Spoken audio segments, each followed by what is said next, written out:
बिस्मिल्लाहिर्रहमानिर्रहीम। अस्सलाम वालेकुम। अहले हदीस के एक आलिम थे जिनको मुहक्किकुल असर कहते हैं, शेखुल कुल कहते हैं, मुहद्दिस दौरां और पता नहीं क्या क्या टाइटल देते हैं। इंजीनियर मिर्ज़ा उसे कहते हैं मुहद्दिस पाकिस्तान। तो वो बहुत बड़ी डंडियाँ मारते थे, अहादीस को अपनी मनपसंद अपने तावीलात करते थे। जो हदीस उनके मसलक के मुताबिक हो तो चाहे वो ज़ईफ़ हो उसको सही कर देते थे, सही उसको ज़ईफ़ कर देते। इससे पहले मैंने इसकी मिसाल भी दी है कि तिरमिज़ी शरीफ में हदीस है 2738 जिसमें ज़ियाद बिन रबी रावी है जो इमाम बुखारी के नज़दीक मतरूक है, ज़ईफ़ है। लेकिन चूँकि इसने अहले सुन्नत पर बिदअत का हुक्म लगाना था तो जनाब उस रिवायत को हसन कार का इसके बड़े शवाहिद हैं। हालांकि जो शवाहिद इसके उलट हैं, जिसके मफ़हूम ये है कि हज़रत अब्दुल्ला बिन उमर रज़ी अल्लाह तआला अन्हुमा के सामने एक शख्स ने छींक आई तो उन्होंने कहा अल्हम्दुलिल्लाह वस्सलामु अला रसूलिल्लाह। तो हज़रत अब्दुल्ला बिन उमर रज़ी अल्लाह तआला अन्हुमा ने फरमाया कि भाई इस तरह नहीं कहो, दुरूद तो हम भी पढ़ते हैं लेकिन आप अलैहिस्सलाम ने अल्हम्दुलिल्लाह सिखाया तो आगे नहीं पढ़ना चाहिए। तो कहते हैं ये हदीस हसन है। हालांकि इसमें इमाम तिरमिज़ी कहते हैं कि इसमें ज़ियाद बिन रबी है और इमाम बहकी रहमतुल्लाह अलैह कहते हैं कि इमाम बुखारी के नज़दीक ये मतरूक है। और इमाम बहकी ने इससे दो रिवायतें और ले आए हैं, यानी 8882 और 83 उसमें कहते हैं कि उसमें बल्कि ऐसा है कि हज़रत अब्दुल्ला बिन उमर ने उस बंदे को कहा कि तुम पढ़ो अल्हम्दुलिल्लाह वस्सलामु अला रसूलिल्लाह। तो इस रिवायत की मुखालफत करते हुए इमाम बहकी फरमाते हैं ये ज़ईफ़ है। तो इसने जानबूझ के उसको क्या कहा, जनाब ये हसन रिवायत है। तो इस तरह वो बहुत सारी डंडियाँ मारता था। इससे पहले भी मैंने वीडियो बनाई है कि इमाम बुखारी रहमतुल्लाह अलैह की जो किताब है जुज़ रफ़ुल यदैन वो सही सनद से साबित नहीं है, जुज़ क़िराअत भी सही सनद साबित नहीं, इसलिए उसमें महमूद बिन इसाक रावी है, मजहूल रावी है। तो इसने जनाब कहीं से पकड़ के जनाब वो जो है वो मारूफ है। कैसे मारूफ हुआ बताएं आप, सिका है कि नहीं? हाँ, कहते हैं इब्न हजर अस्कलानी ने इसकी एक रिवायत को कहा है कि ये हसन है।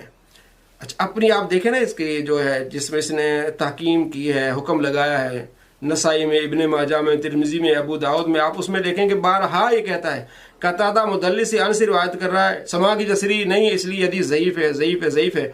उसी रिवायत में मुवाफ़िक़तुल ख़बर जो इमाम हज़रत अस्क़लानी रहमतुल्लाह अलैह की किताब जिसको उन्होंने हसन रिवायत कहा है उसमें कतादा मुदल्लिस से अनस रिवायत कर रहा है।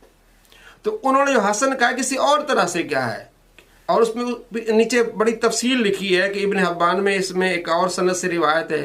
तो उन रिवायात को देखते हुए, शवाहिद को देखते हुए हसन कहा, ये नहीं कि वो रिवायत हसन है। तो महमूद बिन इसाक मजहूल रावी और जिसकी बेस पर ये दो किताबें खड़ी हैं और इन्हीं के लहजे और कौल के मुताबिक वो जाली ये रिवायतें, जाली किताबें दोनों इमाम बुखारी रहमतुल्लाह अलैह की तरफ मंसूब हैं। आज मैं आपको बताता हूँ कि किस तरह ये कुरान और हदीस की सरी मुखालफत करते हैं, सरी मुखालफत, अपने मसलक की नुमाइंदगी करते हुए कुरान और हदीस की मुखालफत। इनसे सवाल किया गया शेख ज़ुबैर ज़ई से, क्या ताज़ियत जो की जाती है, कोई बंदा फौत हो जाता है दूसरे दिन या अगले दिन लोग जाते हैं वहाँ कहते हैं इसके लिए दुआ करें, तो ये करना कैसा है? तो जवाब देते हैं इनकी किताब तौज़ीउल अहकाम जिल्द 3 सफ़ा नंबर 469 पे मकतबा इस्लामिया लाहौर से छपी। कहते हैं साबित नहीं है, लिहाजा ये बिदअत है कि वहाँ जमा होकर दुआ करना, ये बिदअत है। और पता है आपको बिदअत इनके नज़दीक होता है गुमराही है और जहन्नमी काम है। अच्छा, ये एक ऐसी बिदअत है जो रोज़ बरोज़ आम हो रही है, लिहाजा इससे इज्तनाब करते हुए आसान तरीके से दूसरे लोगों को समझाना चाहिए कि दुआ ना मांगो, रब से ना मांगो। एक तरफ तो लड़ाई करते हैं, झगड़ा करते हैं कि तुम औलिया कराम को पुकारते हो, अल्लाह को पुकारो। जो अल्लाह को पुकार रहे कहते हैं अल्लाह को ना पुकारो जनाब, ये बिदअत है, अल्लाह से दुआ ना करो, नऊज़ बिल्लाह मिन ज़ालिक। सरी कुरान के मुखालिफ देखें सूरह हशर में आयत नंबर 10 से अल्लाह करीम फरमाता है औज़ु बिल्लाहि मिनश शैतानिर रजीम बिस्मिल्लाहिर रहमानिर रहीम वल्लज़ीना जाऊ मिन बादिहिम यक़ूलून रब्बना इग़फ़िर लना व लिइख़वानिना अल्लज़ीना सबक़ूना बिल ईमान वला तजअल फ़ी क़ुलूबिना ग़िल्लन लिल्लज़ीना आमनू रब्बना इन्नका रऊफ़ुर रहीम। अल्लाह करीम फरमाता है और उनके बाद आने वाले अर्ज़ करते हैं, जमा होके अर्ज़ करते हैं, ए हमारे रब हमें और हमारे उन भाइयों को बख्श दे जो हमसे पहले ईमान लाए और हमारे दिल में ईमान वालों के लिए कोई कीना न रख। ए हमारे रब बेशक तू निहायत मेहरबान बहुत रहमत वाला है। अल्लाह करीम फरमाता है ये मोमिनों की वصف है कि अपने लिए दुआ करते हैं, अपने गुजरे हुए मुसलमानों के लिए दुआ करते हैं। दुआ के लिए कैद नहीं कि आप घर में करें, बाहर करें, मिलके करें, अकेले करें, दुआ करें, इजाज़त है, मिलके करने में बड़ी बरकत है। और आइए मुस्लिम शरीफ में हदीस है کہ آپ صلی اللہ تعالیٰ علیہ وسلم کے صحابہ کرام علیہم رضوان تشریف فرماتے ہیں، راوی کو شک ہے کہ دوسرا دن تھا یا تیسرا دن تھا، مسلم شریف میں حدیث ہے 4431، آپ علیہ السلام تشریف لائے، فسلم، آپ علیہ السلام نے سلام کیا، صحابہ بیٹھے ہوئے تھے، آپ علیہ السلام نے سلام کیا، ثم جلس، پھر آپ علیہ السلام بیٹھے، فقال، فرمایا استغفروا لماعز بن مالک، ماعز بن مالک کے لیے دعا استغفار کرو، استغفروا جمع کا صیغہ کہ سارے مل کے اس کے لیے دعا استغفار کرو۔ تمام نے دعا کی کہ اللہ تبارک و تعالیٰ ان کی بخشش فرمائے۔ یہ کہتے ہیں یہ بدعت ہے۔ اب یہ دوسرے دن کہتے ہیں، تیسرے دن آپ علیہ السلام تشریف لائے، آپ علیہ السلام نے تمام صحابہ کو حکم دیا کہ آپ ان کے لیے دعا کریں، تمام صحابہ نے دعا کی۔ یہ بدعت کیسے ہوا؟ یہ سری قرآن اور پھر سری حدیث کی مخالفت دیکھیں، کیونکہ صرف اہل سنت یہ کرتے ہیں نا، تو ان کی تعصب میں یہ یہاں تک پہنچ گئے ہیں۔ اچھا اگلا کمال دیکھیں، ان کی دوغلی پالیسی دیکھیں۔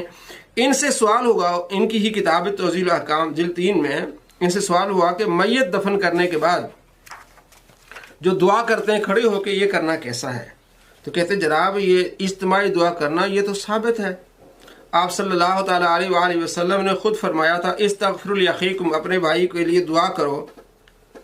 یہ ابو داؤد شریف میں حدیث ہے 3221۔ تو اس لیے نمبر 1 یہ ثابت ہوا کہ دفن کے بعد میت کے لیے دعا کرنا ثابت ہوا، نمبر 2 اجتماعی دعا ثابت ہوا۔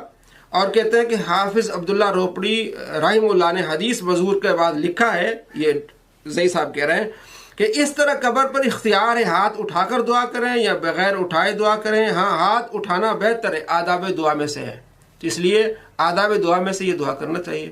اب وہاں کہتے ہیں کہ جناب ہاتھ بھی نہیں اٹھانا یہ بدعت ہے، جمع ہو کے بھی دعا نہیں کرنا بدعت ہے۔ آگے کیا رزلٹ کیا نکالتے ہیں؟ کہتے ہیں چونکہ اس حدیث میں جمع کا صیغہ استغفروا لاخیکم، تو جمع ہو کے کرنا چاہیے، لہٰذا یا اجتماعی دعا کا ثبوت ہے، ہاتھ اٹھانے کا بھی ثبوت ہے، کیونکہ ہاتھ اٹھانا بہتر ہے۔ بھائی وہاں بھی تو آپ دیکھ لو استغفروا لماعز جمع کا صیغہ ہے، تو وہاں بھی تو یہی ثابت ہو رہا ہے کہ جمع ہو کے دعا کرو، اجتماعی دعا۔ اور آپ نے یہاں لکھا ہے کہ جناب استغفروا لاخیکم، بھائی کے لیے دعا کرو، تو آداب دعا میں سے یہ کہ ہاتھ اٹھانے چاہیے، تو وہاں یہ ثابت کیوں نہیں ہو رہا؟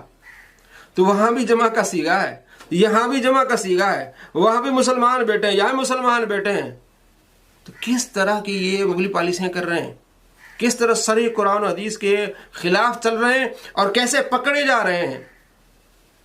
دونوں حدیثوں میں دیکھیں کہ وہاں استغفروا لماعز، ماعز کے لیے دعا کرو، آپ علیہ السلام نے دعا کی، صحابہ نے دعا کی، یہاں بھی استغفروا لاخیکم ابو داؤد میں جس کا یہ حوالہ دے رہے ہیں 3221، تو یہ ٹھیک ہے، ہم کہتے ہیں ٹھیک ہے، آپ علیہ السلام نے دعا کی، آپ دعا کریں، وہاں بھی آپ علیہ السلام نے دعا کی، وہاں بھی آپ دعا کریں۔ تو یہ ان کی دوغلی پالیسی آپ دیکھیں، قرآن اور حدیث کے سری ان کا عمل دیکھیں، انہیں کہتے ہیں شیخ الحدیث محقق دوران، صرف تعصب میں آ کے نبی صلی اللہ تعالیٰ علیہ وآلہ وسلم کی سنت کی مخالف۔ آپ صلی اللہ تعالیٰ علیہ وآلہ وسلم نے تعزیت کی اور صحابی کے گھر گئے اور خود دعا کی اور دوسروں کو کہا دعا کریں۔ قرآن کا یہ حکم ہے کہ اپنے لیے دعا کرو، مسلمانوں کے لیے دعا کرو، تو یہ سری قرآن و حدیث کے خلاف کیسے چل رہے ہیں؟ اللہ آپ کو سیدھے راستے پر جلائے۔ اور اس کا چیلا کون ہے؟ انجینئر مرزا۔ ساری یہ چیزیں دوغلی پالیسی اسی سے سیکھی ہیں، اور کہتے ہیں جناب زبیر صاحب نے اس کو، شیخ زبیر نے اس کو حدیث کو صحیح کہا۔ بھائی شیخ زبیر کا حال یہ ہے، جب چاہے جدھر چاہے جہاں چاہے حدیث کو موضوع کر دے، جب چاہے جدھر چاہے حدیث کو صحیح کر دے، ضعیف کر دے، یہ ان کا عمل ہے۔ تو ان کی تحقیق پر کوئی اثر نہ کرے، نہ اعتماد کرے۔ اس پر میری پوری تحقیق انشاءاللہ گائے بغائے آپ کو بتاتا رہوں گا کہ کس طرح یہ دوغلی پالیسیاں کرتے ہیں، کس طرح قرآن و حدیث کے صریح خلاف چلتے ہیں۔ اللہ کریم ہم سب کو قرآن و حدیث پر عمل کی توفیق نصیب فرمائے اور شریروں کے شر سے بچائے۔ السلام علیکم ورحمۃ اللہ۔